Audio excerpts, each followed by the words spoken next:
Le droit à l'eau et la lutte contre les activités extractives sont le fer de lance de beaucoup d'actions de France Liberté. Depuis de nombreuses années, la Fondation apporte son soutien opérationnel et juridique à des associations locales qui œuvrent au quotidien pour préserver la ressource en eau. Bonjour Nadja Bédoc. Bonjour. Chargée de mission Eau bien commun à la Fondation France Liberté. Alors tout d'abord, quelle est l'optique de ce soutien que vous apportez aux projets locaux depuis la création de la Fondation ? En fait, l'objectif de la Fondation, c'est d'agir par 3 modes complémentaires dans les missions que la Fondation s'est donnée. Donc à savoir sensibiliser, plaider et agir. Et c'est au titre de ce 3e volet que France Liberté soutient des projets de terrain depuis sa création, donc depuis 30 ans.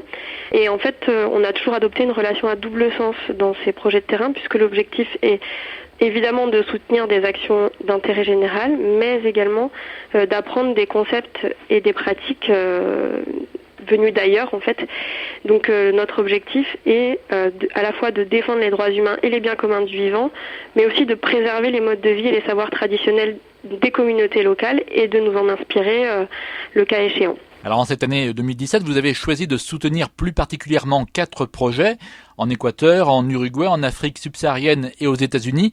Comment s'est faite cette sélection et pourquoi ces choix ? Alors ces 4 choix en fait ils s'inscrivent dans le prolongement d'un appel à proposition qu'on a lancé en 2014 sur le droit à l'eau face aux activités extractives. Donc dans le cadre de cet appel à proposition, 9 projets avaient été soutenus et en fait à la fin de ces 9 projets, 4 d'entre eux nous ont sollicité pour un prolongement du soutien de France Liberté.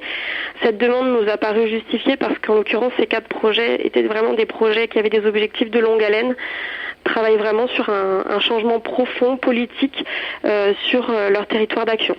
Donc grâce à un cofinancement de la Fondation Abbé Pierre, nous avons pu relancer ces 4 projets en février 2017. Alors rentrons dans le détail et commençons par l'Afrique subsaharienne.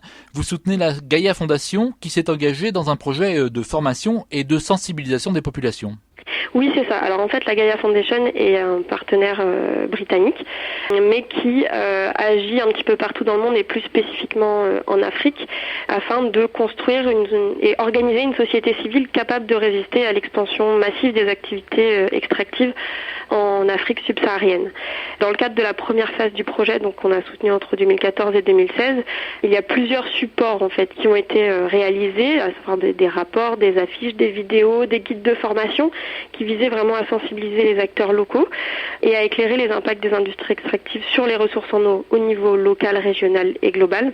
Et en fait, dans l'objectif de la prolongation de ce projet, c'est de transformer et de rassembler ces différents supports qui ont été produits en un kit de mobilisation et d'information intitulé « L'eau, c'est la vie », parce qu'il nous a semblé essentiel pour les populations locales d'avoir accès aux informations clés sur les menaces que représentent les activités extractives pour pouvoir construire une mobilisation locale. Mais l'ambition, en l'occurrence de ce kit de mobilisation, est qu'il soit diffusé au-delà de l'Afrique subsaharienne, que ce soit auprès des partenaires de Gaïa Foundation ou des partenaires de France Liberté, pour qu'un maximum de communautés touchées ou impactées par les activités extractives puissent être accompagnées dans leur mobilisation. Donc l'ambition, c'est que le guide soit disponible en français, en anglais et en espagnol, et à terme peut-être en d'autres langues. Autre projet en Équateur, là c'est une assemblée de communautés locales qui s'est engagée pour préserver l'eau des pollutions. Oui, en fait, notre partenaire Action Ecolorica en Équateur agit dans la zone pétrolière Libertador, qui en fait est une zone qui est exploitée par l'entreprise étatique Petroamazonas. Et au vu des pollutions qui ont été provoquées par cette exploitation pétrolière, une assemblée sociale permanente des communautés affectées de Pacayacu et d'Ureno, qui sont les 2 communes touchées.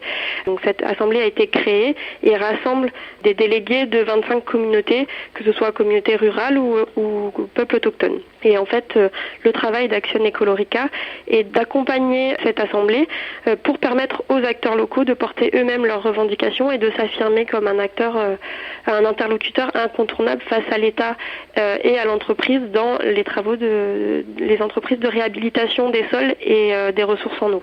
Donc voilà, l'objectif du renouvellement du projet, c'est de poursuivre le renforcement des capacités de cette assemblée qui existe donc depuis 2015 et d'apporter ce soutien donc par des activités de coordination, de formation, mais également de sensibilisation, notamment à destination des enfants et des adolescents des communautés. Et la semaine prochaine, nous irons avec vous en Uruguay et aux États-Unis pour les 2 autres projets que vous accompagnez, toujours dans cette optique de préservation de la ressource en eau des projets, à retrouver sur france-liberté.org. Merci Nadja Bedoc. Merci à vous. Monde solidaire à retrouver sur fréquenceterre.com. Philippe Bourri, Fréquence Terre. Retrouvez et podcastez cette chronique sur notre site fréquenceterre.com.